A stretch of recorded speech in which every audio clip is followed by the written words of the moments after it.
고등학생이었던 의뢰인이 1년 동안 험담과 욕설을 듣고 학폭 신고를 했는데 상대방으로부터 막폭 신고를 당한 케이스가 있었습니다.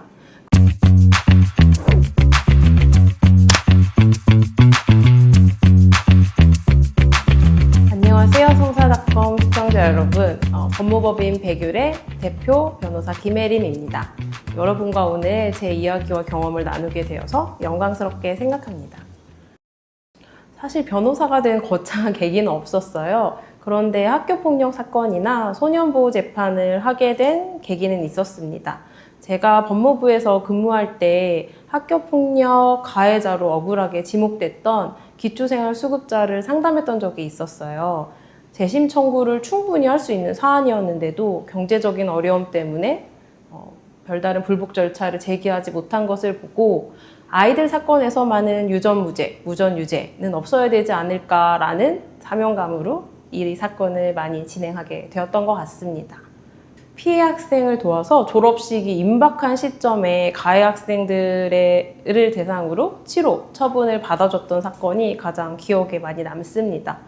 일반 사건들과 달리 학폭 사건은 신고 시점이 결과에 중대한 영향을 미치는 경우가 많아요. 특히 졸업이 임박했거나 졸업 이후에 학폭을 제기하게 되면 가해 학생들에 대한 조치가 너무나 약하게 내려지는 경우가 많습니다.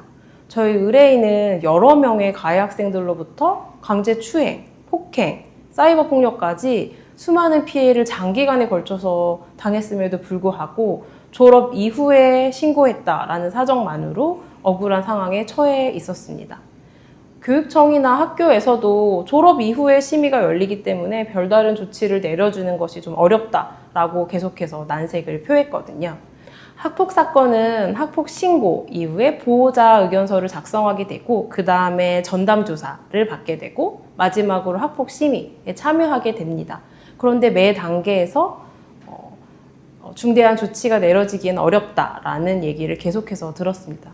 그래서 저는 모든 단계에서 저희 피해 학생이 입은 피해가 얼마나 중대한지 계속해서 강조를 했고 관련된 자료를 빠짐없이 제출을 했습니다. 다행히 교육청에서 이례적으로 졸업이 임박한 이후 열린 학폭 심의였음에도 불구하고 7호라는 높은 처분을 내려줬고 피해 학생과 부모님이 우시며 감사 인사를 전했던 게 기억에 되게 많이 남습니다. 전치 8주의 상해를 입혀서 소년보호 재판을 받게 된 가해 학생을 대리해서 1호 처분을 받아줬던 사안이 기억에 많이 남습니다. 피해 학생을 대리하는 것만큼 가해 관련 학생들도 대리하는 경우가 많은데요. 가해 관련 학생들은 학폭뿐만 아니라 형사 고소를 당해서 소년보호 재판까지 받게 되는 경우가 굉장히 많습니다. 중학생이었던 의뢰인은 친구와 말다툼 중에 화가 나서 친구를 폭행하게 됐고 코뼈를 부러뜨려서 결국 전치 8주에 이르는 상해를 입힌 사건이 있었습니다. 형사 재판의 경우에는 피해자의 인적사항을 모른다고 하더라도 특례가 적용이 돼서 공탁을 할 수 있어요.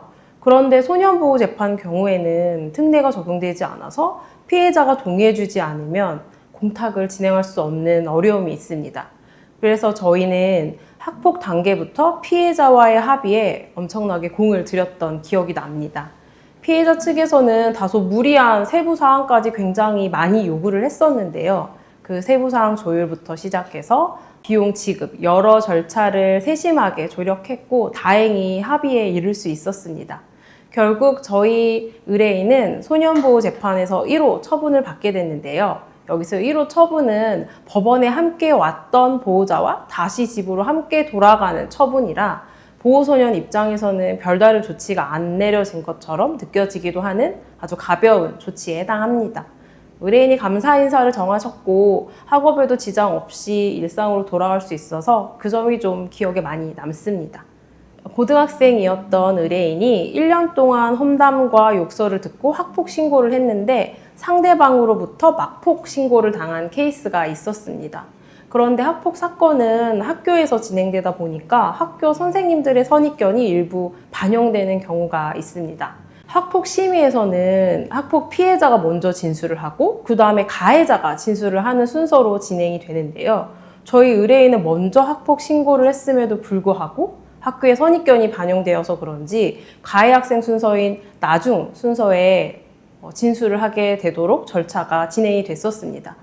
심의 시작 직후에 이 점을 저는 바로 지적을 했고 담당 장학사님 또한 크게 당황하시면서 절차를 바로 잡아주셨습니다.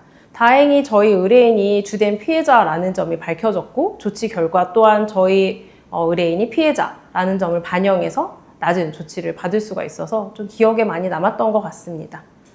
법적 분쟁을 피할 수 있는 방법은 사실 잘 없는 것 같아요. 그렇지만 법적 분쟁이 생겼을 때 억울하지 않으려면 증거를 수집하는 것이 좀 중요한 것 같습니다. 생판 모르는 남한테 소송을 당하는 경우보다는 친밀한 관계, 가까운 지인과 분쟁에 휘말리는 경우가 오히려 많습니다. 그래서 저는 늘 통화 자동 녹음을 사용하고 있고 여러분한테도 추천합니다. 변호사가 되기 전에는 나쁜 일이 조금만 생겨도 크게 실망하는 일희일비의 아이콘이었습니다. 그런데 소송을 많이 진행하다 보니까 나쁜 일이 나중에는 좋은 기회가 되는 경우들도 덜어 있더라고요. 그런 일들을 자주 접하다 보니까 지금 현재 나쁜 일이 생기더라도 어쩌면 좋은 기회가 될지 모른다라는 생각을 하게 됐고 지금 제가 가장 많이 하는 이야기는 세옹지마입니다. 요즘에는 조금 나쁜 일이 생겨도 크게 실망하지 않으려고 노력하게 된 것 같습니다. 처음에는 승소하면 그동안의 고생을 보상받는 것 같아서 굉장히 뿌듯했던 것 같습니다. 그런데 시간이 지나면 지날수록 승소보다는 다른 부분이 중요하다라는 거를 깨닫게 되었어요. 사실 저희 부모님이 억울하게 소송을 당하신 적이 있었는데 저희 부모님이 하루가 멀다 하고 전화를 주시더라고요. 그래서 제가 그때 부모님께 드린 말씀은 의뢰인으로 치면 최고 진상이다. 다시는 수임하고 싶지 않다. 라는 얘기였거든요. 그만큼 의뢰인들의 마음이 간절하다는 걸 느끼는 계기가 됐던 것 같습니다. 그 이후로는 의뢰인들도 제 지인, 제 가족이라고 생각하면서 제가 할 수 있는 건 모두 다 해드리겠다라고 생각하게 됐고 그렇게 일을 진행하다 보니 매 순간 모든 사건의 보람을 느낄 수 있는 계기가 됐던 것 같습니다. 그래서 모든 사건에서 작든 크든 보람을 느끼고 있는 것 같습니다. 예전에 무한도전의 노홍철 님이 행복해서 웃는 게 아니고 웃어서 행복한 거다 라고 얘기하신 적이 있었어요. 그래서 저는 많이 웃으려고 노력합니다. 그런데 지금은 카메라 앞이라서 스트레스 관리에 아주 실패하고 있습니다. 네. 전 대학교 1학년 때도 MBTI 검사를 해봤었는데요. 그때 ESTJ가 나왔었고 최근에 MBTI가 유행하면서 다시 간이 검사해보니 역시나 ESTJ가 나왔습니다. 주위의 반응은 넌 ESTJ가 딱이다 였습니다. 저는 추진력이 있고 도전 정신이 강한 편이라서 소송을 진행함에 있어서도 아이디어를 좀 많이 내는 편입니다. 제가 낸 아이디어로 소송 결과가 뒤집혔을 때 굉장히 뿌듯하고 보람을 많이 느끼는 것 같습니다. 변호사가 되기 전에 저는 변호사는 무조건 소송만 하는 사람이라고 생각을 했었습니다. 그런데 저는 지금 강의도 다니고 있고 공공기관이나 국가기관에서 다양한 위원으로 활동도 이어가고 있거든요. 당연히 소송도 수행하고 있습니다. 만약에 여러 가지 진로 혹은 장래 때문에 변호사가 되는 것을 망설이고 계신다면 생각보다 다양한 일을 할 수 있으니까 그런 것 때문에 망설이실 필요는 없다라고 이야기해드리고 싶습니다. 제가 성공 사례를 이어가 주실 용기 있는 변호사님을 좀 물색하고 있는데 아직 용감한 변호사님을 못 찾아서 계속 물색 중에 있습니다. 얼른 찾아서 말씀드리도록 할게요. 제가 학폭 강의에 가면 가장 많이 하는 질문이 있습니다. 여러분의 자녀가 친구에게 침을 뱉었다. 여러분은 자녀에게 뭐라고 하실 건가요? 대부분의 부모님들은 버릇없는 행동이니까 사과해야 돼 라고 많이들 답변을 하세요.